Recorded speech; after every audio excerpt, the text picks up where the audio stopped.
여러분 반갑습니다. 이번 주나 다음 주에도 우리 오산교회 학생들을 비롯해서 많은 아이들이 참 은혜를 많이 받는 그런 시간을 보내고 있어요. 그런데 자세히 살펴보면 우리 아이들이랑 특별히 이 시기에 어떤 것이 고민일까 생각하니까 이건 아이들만이 아니라 모든 성도들의 고민일 수 있겠다 싶어요. 무엇일까 하니까 고난이에요. 다른 말로 하면은 고통이라고도 합니다. 하박국 오늘 본문은요, 고통에 관한 하나님의 말씀이에요. 그래서 오늘 고통의 문제에 대해서 하나님이 무엇라 말씀하시는지 함께 들어보려 합니다. 우리 1절을 함께 읽어보겠습니다. 1절 시작. 내가 내 파수하는 곳에 서며 성루에 서리라. 그가 내게 무엇이라 말씀하시는지 기다리고 바라보며 나의 질문에 대하여 어떻게 대답하시는지 보리라 하였더니. 아멘. 선지자 하박국은요, 지금 하나님의 응답을 받으려고 파수꾼의 심정으로 서 있어요. 파수꾼의 심정이라는 것은 말 그대로 적군이 언제 오나 개미 한 마리도 놓치지 않으려는 그런 사람인데, 하나님이 혹시 지금 말씀하시지 않을까? 내가 혹시 하나님의 음성을 놓치지 않을까? 하나님의 음성을 그만큼 간절히 필요로 한 상태였어요. 하나님 도와주세요. 하나님 내 음성에 귀를 기울여 주세요. 부르짖는 사람은요, 간절한 사람이에요. 그만큼 하박국은 간절했다는 걸 알 수 있어요. 무엇에 대해서냐? 고통의 문제에 대해서예요. 하박국 자신의 질문에 대해서예요. 하나님이 내게 무엇이라 말씀하실까? 나의 질문에 대하여.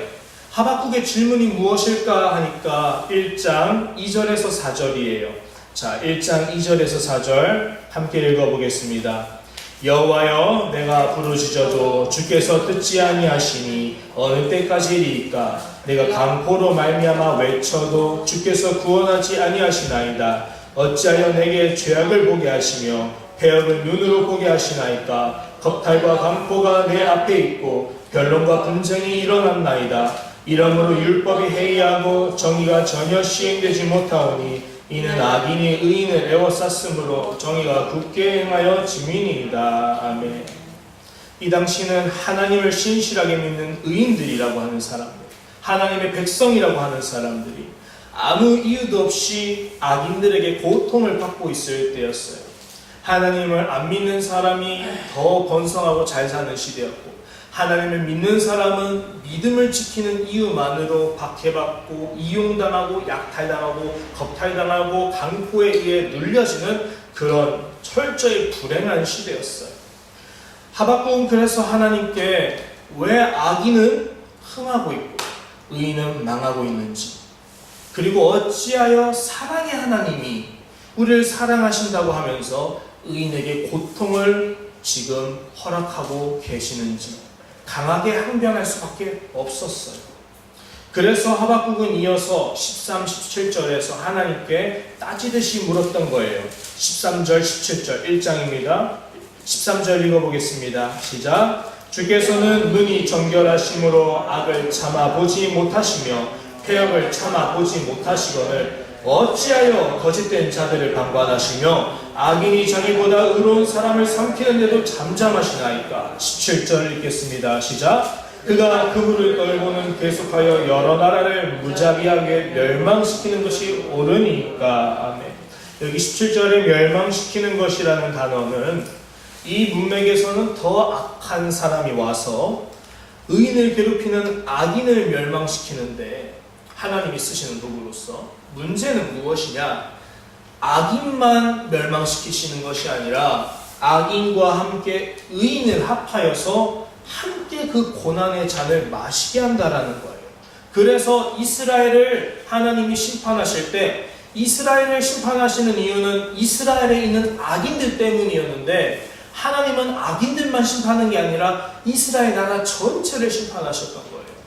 우리나라로 따지면 일제강점기 때 정말 선하게 살고 착하게 살고 하나님 두려워할 줄 아는 사람들이 많이 살았었는데, 그 사람들을 보호하시면 되지 왜 악한 사람들을 잡으려고 우리나라에 그런 선한 선조들까지 하나님이 고통을 가하셨는가? 이렇게 질문하는 거랑 다를 바가 없는 거예요. 그죠? 그래서 하박국 선지자는 이런 현실에 대해서 외면하지 않고 실질적으로 고민하는 선지자였고 실질적으로 질문하며 하나님께 따지기까지 했던 선지자예요. 여러분, 우리도 하나님 신앙생활을 하면서 따질 때가 있죠. 따지는 거에 대해서 내가 불경건한가? 내가 믿음이 없는가? 그럴 필요가 없어요. 사람이 하나님을 이해할 수가 없어요. 온전히 이해하지 못해요. 그래서 우리는 하나님께 따질 수밖에 없는 거예요. 그래서 우리는 하나님께 불평할 수밖에 없는 거예요. 그래서 우리는 하나님께 항변할 수밖에 없는 거예요. 그러나 제가 지난주에 뭐라고 했느냐? 이번 주 수요일인가요? 금요일인가요? 하나님은 우리보다 크세요. 하나님은 우리보다 크기 때문에 하나님은 우리와 똑같이 대하지 않아요. 어린아이가 어른한테 꼬집고 괴롭힌다 해서 어른이 똑같이 아이한테 너 당해봐라 이런 어른 없어요. 오히려 어른답게 해요. 왜요? 나도 그것을 다 겪어보고 이 아이의 마음을 충분히 이해하니까 이 아이에게 내가 어른답게 행하는 거예요. 때로는 강하게 말하고 때로는 강하게 훈육하고 때로는 상냥하게 어루만져주고 어른은 어른의 방도가 있는 거예요.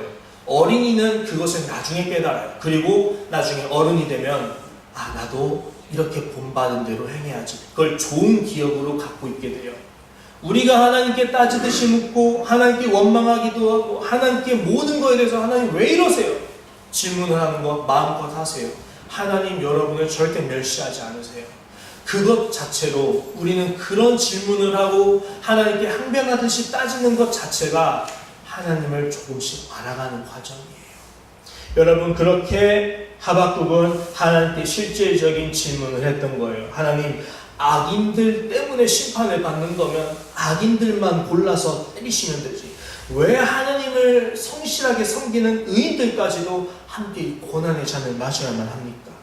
하나님, 악인들 때문에 의인들까지 고난당하는 것이 과연 옳습니까? 옳습니까? 그게 13절이었잖아요.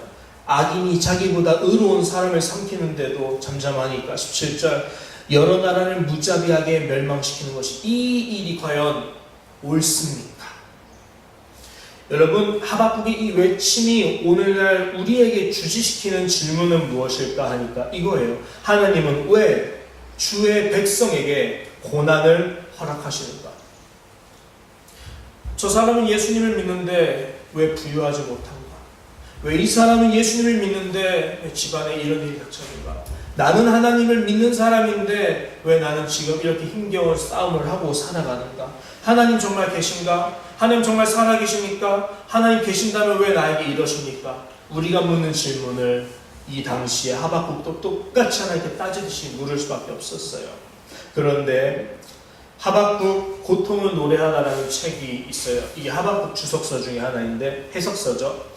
이것을 지은 자가 김기현 목사님이고 예전에는 매일 성경을 집필하시는 분이기도 했어요. 지금도 하시는지 모르겠는데 이 물음에 대해서 이 목사님이 자신의 책에서 설명을 해요. 제가 좀 읽어드리려고요. 특별히 C.S. 루이스라는 변증가의 말을 빌려서 설명을 하는데요. 한번 들어보세요. 인간에게 고통을 허락하시는 분이 과연 선하다고 할 수 있습니까? C.S. 루이스의 대답은 하나님은 마냥 응석 부리시는 손주들의 요구를 다 들어주시는 할아버지 할머니가 아니라는 것입니다. 우리가 서자나 사생아가 아닌 자녀이기 때문에 그분은 우리를 견책하고 징계하십니다. 더 나아가서 이 김기현 목사님은 C.S. 루이스에 대해서 이렇게 말해요. 더 나아가 C.S. 루이스는 하나님의 사랑을 몇 가지 유비로 들어 설명합니다. 예술가가 작품을 사랑하는 것, 인간이 동물을 아끼고 좋아하는 것, 부모가 자녀를 사랑하는 것, 남녀가 서로 뜨겁게 사랑하는 것, 그것이 바로 그것이다.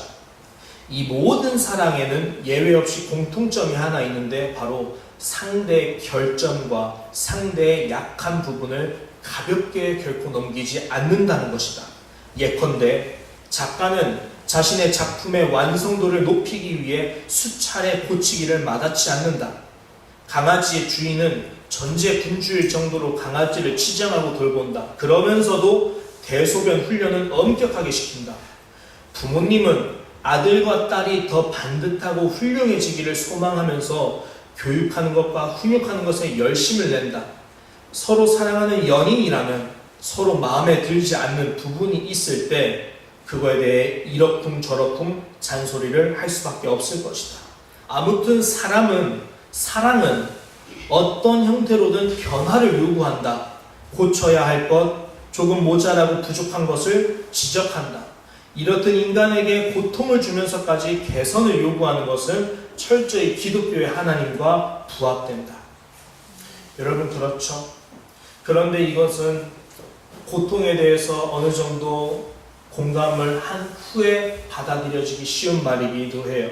아무리 바른 말이라도 처음에는 달가울 수 없고요. 받아들이기가 얼마나 힘든지 몰라요. 부모님의 걱정 어린 조언도 우리가 처음에는 나이가 들어도 여전히 잔소리로 느껴질 때가 많으니까요. 하지만 우리가 그 부모님의 말씀을 시간이 흐르고 나서 내가 그 일을 직접 말로만 들었던 것을 내 몸으로 겪게 된다면 그 당시에 내 생각엔 도저히 이해가 안 되고 지금조차 이해는 안 되지만 몸으로 깨달아 알게 되니까 납득할 수밖에 없는 상황이 오죠. 그죠? 고난이 그렇다는 거예요. 처음 고난을 겪을 때는 우리는 하나님께 따질 수밖에 없다는 거예요. 하나님, 왜 나한테 이러세요? 왜 내가 이렇게 고통을 받아야 돼요? 이해가 안 돼요. 하나님, 어떻게 당신이 나를 사랑하신다? 하나님은 나를 사랑해 라고 말씀을 하시면서 어떻게 나를 지금 이 가운데 처하게 만드십니까? 여러분, 이거에 대해서 우리는 아무리 기독교 교리로 변증을 해주고 합리적으로 이해를 시켜줘도요, 정작 무엇이 받아들여지지 않아요? 내 마음이 받아들여지기에 여전히 느껴지지 않아요. 하나님을 믿으세요 라고 말하는데 나중에 기회 되면 믿을게요. 내 속마음은 어때요? 근데 난 아직 잘 모르겠어. 네, 저도 어렸을 때 그런 적이 있었고 누구나 정상적인 사람이라면 이 과정을 많이 거칠 수밖에 없어요. 모태신앙이라고 하면 할수록 20살, 30살이 되면은 이런 경험을 겪을 수 있다라는 거예요. 신앙의 혼동기가 오기도 하고요. 하나님의 뜻이 무엇인지 알 수 없어요. 처음 된 자가 나중되고 나중된 자가 처음 된다는 말처럼 처음부터 예수를 믿은 채로 태어난 사람들은 더 예수님을 믿기 어려운 때가 올 때가 와요. 믿음의 시련이라고도 하는 그때가 와요. 그런데 여러분, 제가 방금 말씀드렸잖아요. 아무리 처음에 합리적으로 설명을 해줘도 우리 마음이 받아들여지지 않는 이유는 아직 체험하지 못했기 때문이에요. 그러나 고난과 부모님의 잔소리나 서로 사랑하는 연인들의 이런 걱정 어린 마음이 막상 내 일로 닥치게 되고 내가 그것을 처음에는 힘들지만 어느 시간이 흐르다 보면은 어떻게 되는가? 나중에는 내가 변화가 느껴지는 걸 보게 돼요. 그건 사실이에요. 생각해 보세요.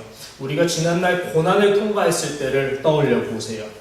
아직도 부족함이 많지만 그러나 분명히 이 고난 후에 어느 정도 흐르니까 내 자신의 모난 부분이 많이 다듬어져 있죠. 부족한 면도 많이 채워져 있어요.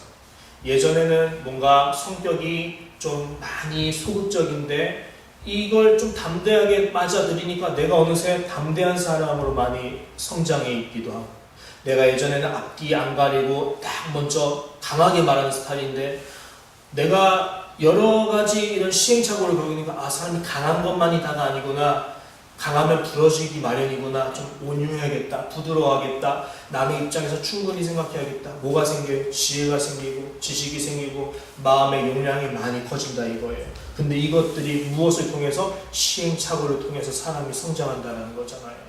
고난은요, 우리에게 역기능만 있는 게 아니라 순기능이 있어요.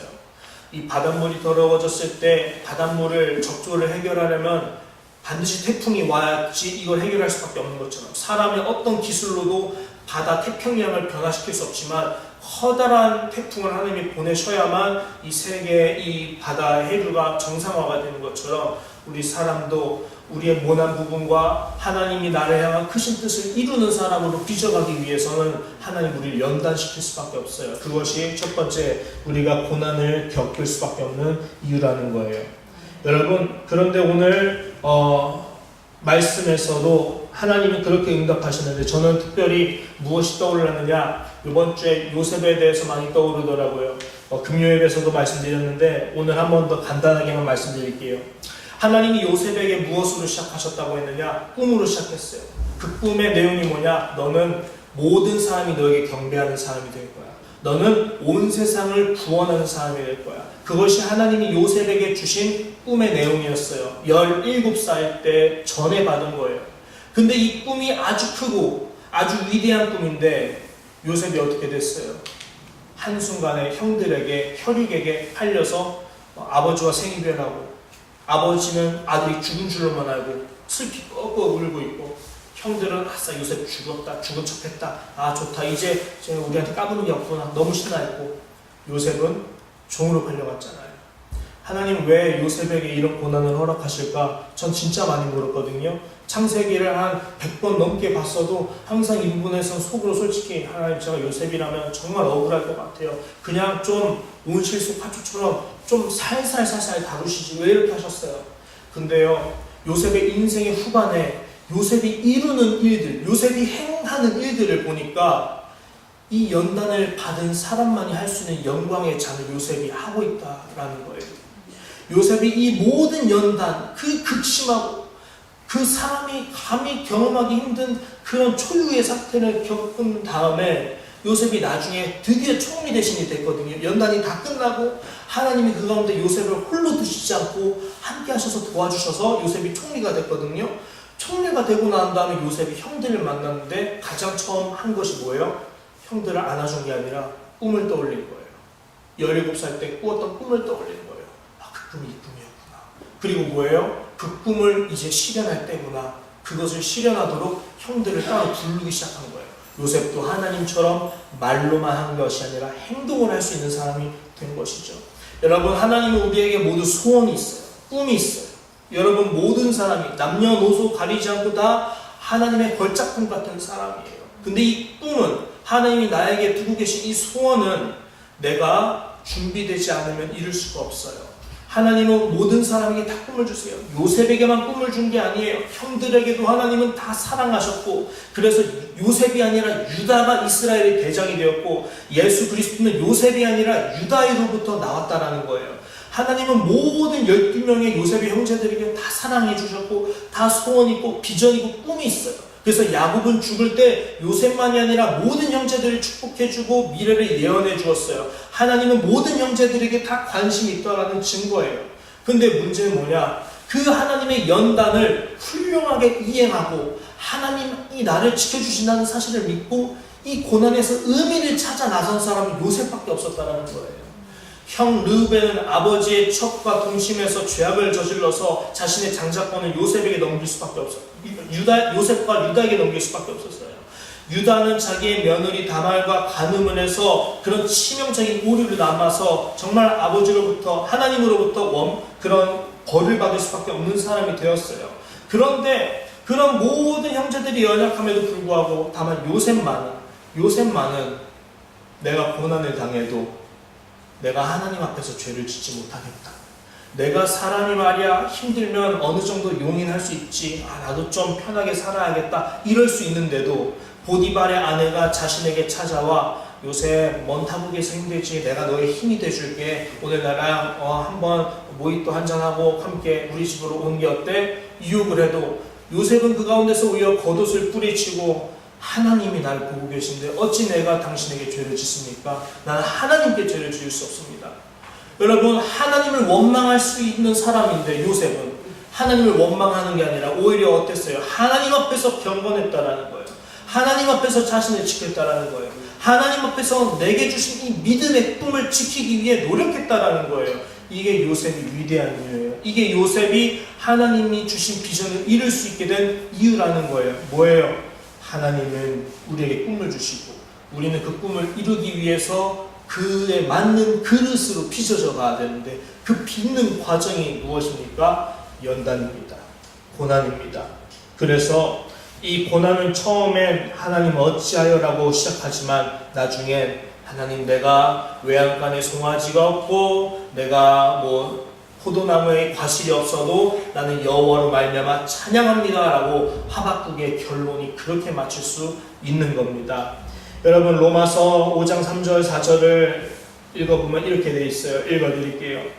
다만 이뿐 아니라 우리가 환난 중에도 즐거워하나니 이는 환난은 인내를, 인내는 연단을, 연단은 소망을 이루게 함이로다 라고 말씀을 하고 있어요. 하나님의 자녀가 환난 가운데서도 절망하지 않고 즐거워하면서 이 역경을 딛고 끝내 승리할 수 있는 이유가 있다면 무엇일까요? 말씀하죠. 환난 가운데 인내하는 거예요. 믿음으로 인내하게 될 것이고, 인내를 통해 하나님이 내게 주신 꿈에 맞는 큰 그릇으로 내가 빚어가는 것, 곧 훈련되고 연단받는 거예요. 이 연단의 과정은 반드시 끝이 있어요. 우리의 수고하고 이렇게 열심히 바쳐가는 농부들의 일은 끝이 있어요. 반드시 열매가 맺는 날에는 농부는 편하게 쉬고 과실만 따서 먹을 뿐이에요.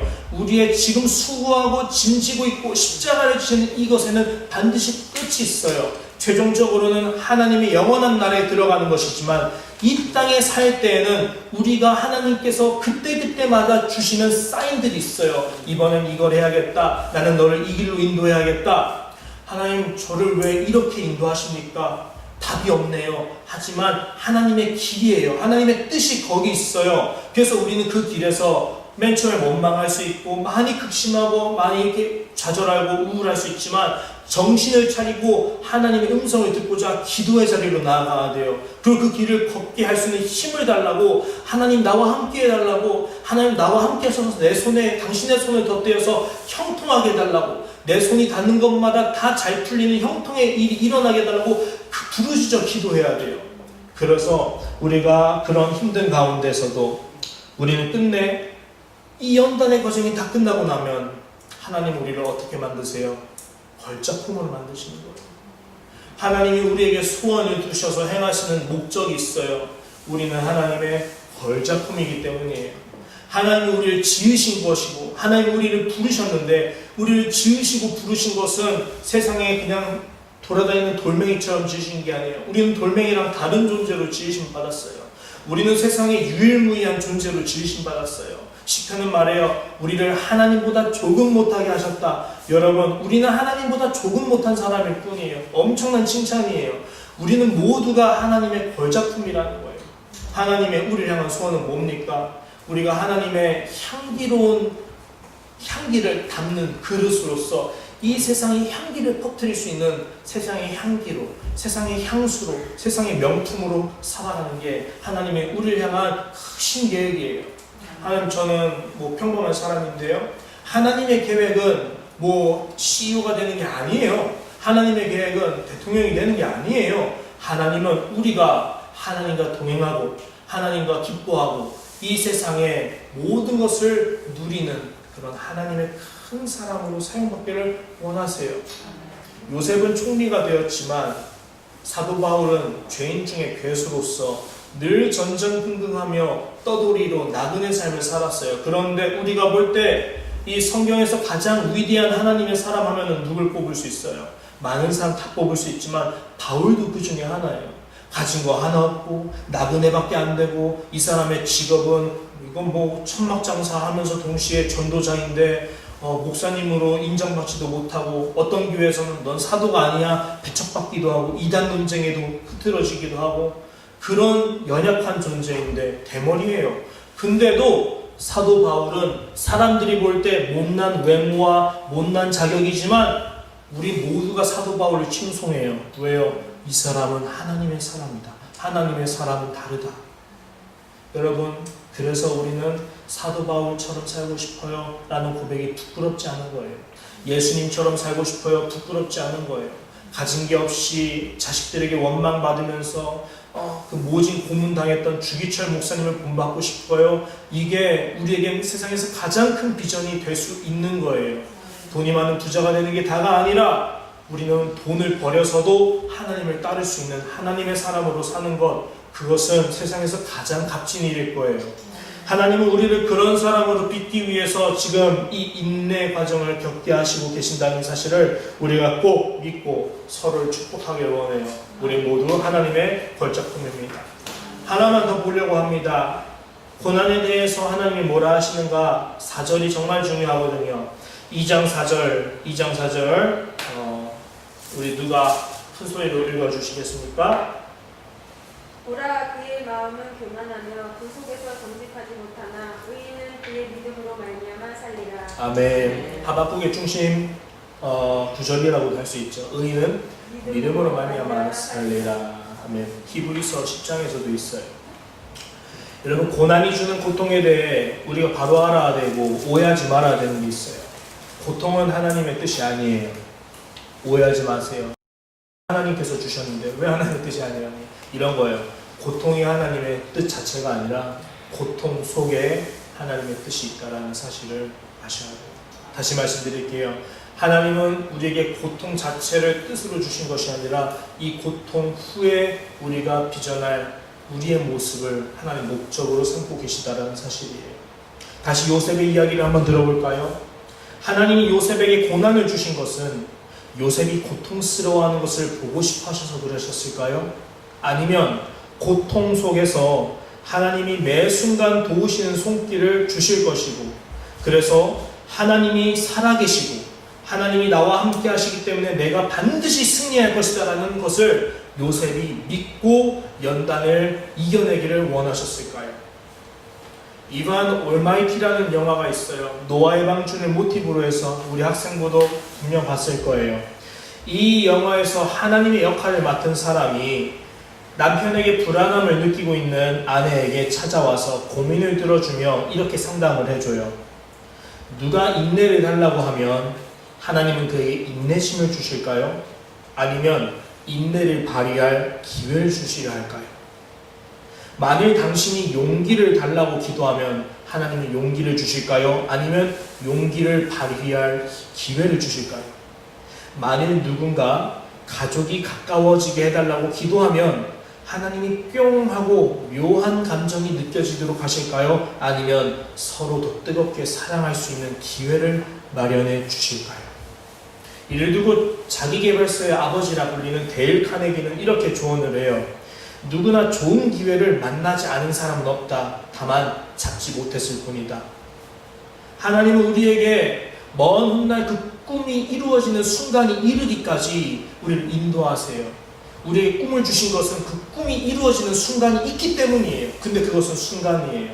그 순간에 우리가 준비되어 있어야 잡을 수 있어요.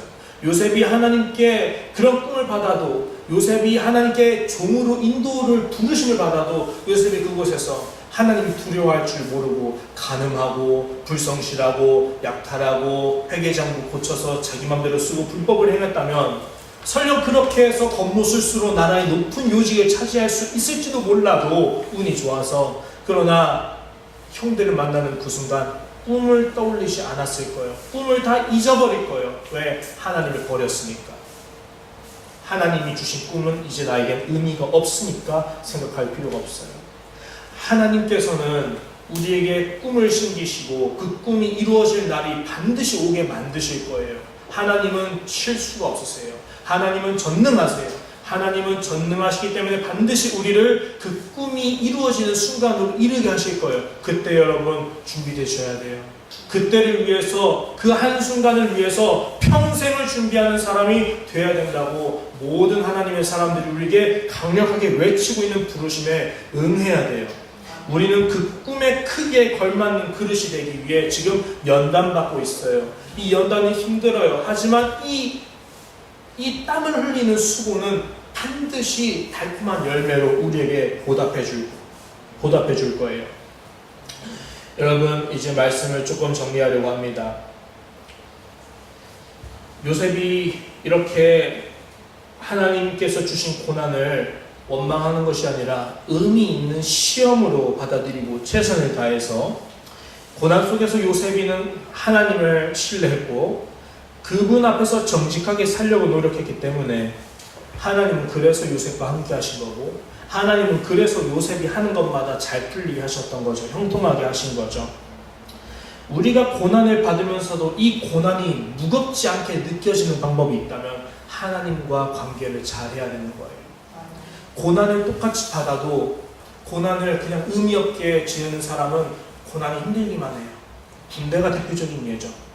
군대는 좋은 게 하나 없어요. 좋은 거 있다면 몸이 좋아지고 정신이 강해지는 거. 근데 군대에 가서 두 가지 부류의 사람이 있어요. 군대의 시간 365일을 시부렁시부렁 거리면서 불평불만 언제 끝나? 그러면서 모든 것이 다 불만인 경우, 이 사람에게 군대 365일을 지나는 것은 하루가 천년 같아요. 그런데 그 군대에서 아주 소수의 사람들이 있어요. 그 가운데서 하나님이 나에게 주신 의미를 발견하고 기도로 시작하고 사람들에게 어떻게 하면 내가 선하게 행할까, 선을 베풀까 고민하며 그 가운데서 요셉처럼 모든 자에게 하나님 앞에서 사는 사람처럼 사는 사람, 이 사람은 하루가 천년 같은 그 군대가 금방 지나가요. 순식간에 지나가요. 화살처럼 지나가요. 그리고 그것을 통해 이 사람은 끝나고 나서 결과도 달라져요. 하나님을 원망하고 불평 불만으로 가득한 시간을 보낸 사람은 군대에서 남은 기억이 나쁜 기억, 야비한 기억, 그냥 나쁜 그런 기억. 근데 하나님 앞에서 거룩하게 살아가고 최선을 다해서 매 순간을 기쁘게 살아가는 사람은 매 순간이 나에게 추억으로 오고 먼 훗날 나에게 자산으로 오고 똑같은 상황, 비슷한 상황이 올 때 얼마든지 내가 능동적으로 그것을 다룰 수 있는 큰 그릇으로 완성된 거예요. 그릇은 어떻게 되는가? 내가 빚기 마련입니다. 하나님이 나를 빚으시지만 내가 하나님께 내 몸을 내어드리는 사람은 하나님의 손길이 나를 잘 만주실 것이고, 내가 하나님께 싫은 나 만지지 마요, 나 냅둬요, 그냥 이대로 있게 해둬요 한 사람은 하나님이 너 걸작품으로 만들려고 했는데 못했네, 어쩔 수 없지, 이렇게 되는 거예요. 지금 늦지 않아요. 늦었다고 생각하는 때가 빠르다라는 말이 있어요. 박명수는 늦었다고 생각하는 때가 진짜 늦었다 이렇게 유쾌하게 말하지만, 여러분 하나님에게는 남녀노소가 불문해요. 마지막에 믿은 사람도 처음이 되는 거예요. 나중된 자가 처음 되는 일이 우리 오상교회 모든 분들에게 있길 원해요. 여러분, 제가 지난 설교들을 통해서 인내라는 것의 정체가 무엇인지 말씀드렸어요. 뭐냐? 인내는 뭐예요? 어떤 상황에서도 변함없이 하나님 말씀에 온전히 순종하는 자세, 신실한 자세, 믿음을 지켜내는 자세, 그게 뭐라 했어요? 인내라는 거예요. 인내라는 것은 믿음을 지킨다는 거죠. 그래서 하나님이 주신 고난에 대해 우리가 해야 될 정답이 있다면 이거예요. 인내예요. 환난 가운데 정답 첫 번째가 뭐라고요? 인내예요. 환난 가운데 바로 연단이 아니라 인내예요. 인내라는 것은 뭐라 했어요? 다시 하나님의 뜻대로 살기 위해 내 믿음을 지키는 거예요. 세속으로부터 믿음을 지켜내는 거예요. 그게 인내예요. 여기서 히브리서 10장 36절을 잠시 보자면 이렇게 말해요. 너희에게 인내가 필요함은 뭐라고요? 우리에게 뭐가 필요하다고요? 너희에게 인내가 필요하다고요. 왜요? 너희에게 인내가 필요함은 너희가 하나님의 뜻을 행한 후에 약속하신 것을 받기 위함이라. 여기서 놀랍게도 히브리서에서 하나님이 약속하신 꿈을 이루기 위해서는 반드시 인내가 필요하다고 말씀하는데요. 그런데 36절 후에 놀랍게도 이 기자는 이 말씀 다음에 하박국 선지자의 말을 인용해요. 하박국 2장 4절을 히브리서 10장 38절에서 볼 수 있는 거예요. 히브리서 10장 38절 들려드릴게요. 나의 의인은 믿음으로 말미암아 살리라. 또한 뒤로 물러가면 내 마음이 그를 기뻐하지 아니하리라 하셨느니라. 아멘. 분명 히브리서도 인내를 믿음과 결부시키고 있어요. 그런데 하박국 2장 4절에서 의인은 믿음으로 말미암아 살리라고 할 때 이 믿음이라는 단어의 의미가 신실함, 영어로는 faith라고 번역되어 있는데 신실함이라는 뜻이에요. 신실함이란 뭐예요? 어떤 상황에도 변하지 않는 태도를 가리키는 단어죠. 신실하다라는 것은 우리의 인생이 풍요롭고 부유한 황금기에만 있는 것이 아니에요. 나의 믿음 생활이 하나님을 기쁘게 찬양하고 하나님과 가까운 신앙생활이 정말 뜨거운 그때만 있는 게 믿음이 아니에요. 신실함이라는 것은 하나님이 원망스러울 정도로 힘들고 무서운 상황에서도 있는 거고요. 신실함이라는 것은 사망의 음침한 골짜기를 지나가는 인생의 극한의 상황에서도 내가 하나님과의 관계가 끊어진 것처럼 느껴지는 내가 죄악으로 타락한 그 상황에서도 신실함은 존재해요. 해를 두려워하지 아니하고 하나님을 한결같이 믿고 따르는 것, 그게 신실함이고 그게 믿음을 지킨다는 것의 의미예요. 하나님, 내가 고난을 당하고 있는데 당신 어디 계십니까? 하며 부르짖는 그 상황에서도 다윗처럼 하나님, 그러나 하나님은 나의 목자시니 내게 부족함이 없을 것입니다. 아멘, 할렐루야 하고 찬송 부르는 것, 그게 신실함이요, 그것이 진정한 인내요, 그것이 성경에 우리에게 가르쳐주는 믿음의 정체예요. 우리의 믿음은 허울뿐인 것입니까? 아니죠. 살아있죠. 우리의 믿음은 생명이 없으니까? 아니죠. 생명이 넘치다 못해 생명이 세상을 덮죠. 세상을 이기게 하는 능력이 바로 여기에 있으니 우리의 믿음이라고 했어요. 그것이 의인은 믿음으로 말미암아 살리라라는 뜻이에요. 의인은 믿음으로 말미암아 살리라. 고난 가운데서 나의 의인은 믿음으로 말미암아 살리라. 하나님 이렇게 우리를 멸망시키려고 하십니까? 의인이 어떻게 살 수 있어요, 하나님? 이러다 의인 다 죽어요. 아니, 나의 의인은 믿음으로 말미암아 살리라. 살 거예요.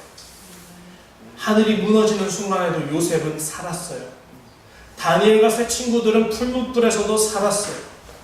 이삭은 아버지와 함께 걸어가다가 하나님께 제물로 바쳐질 뻔하다가 하나님이 살리게 하셨어요.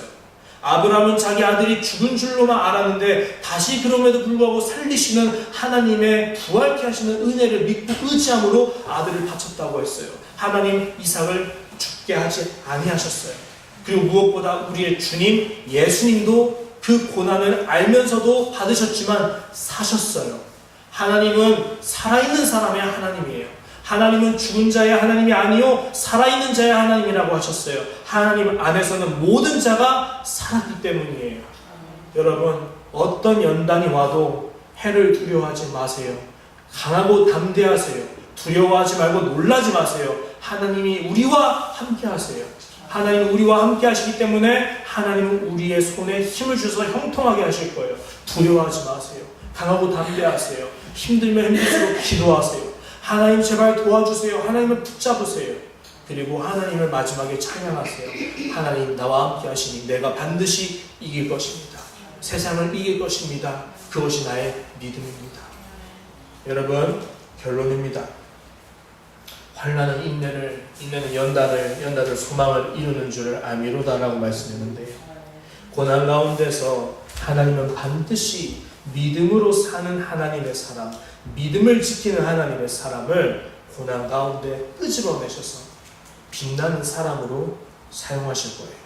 진주가 보석이 되기 위해서 오랜 시간 동안 깊은 바다에서 준비되고 있는 것처럼 아직 우리의 때가 바라지 않는 것처럼 보여요. 내 인생이 어두워 보일 수 있어요. 하지만 이 어둠은 의미가 있는 거예요.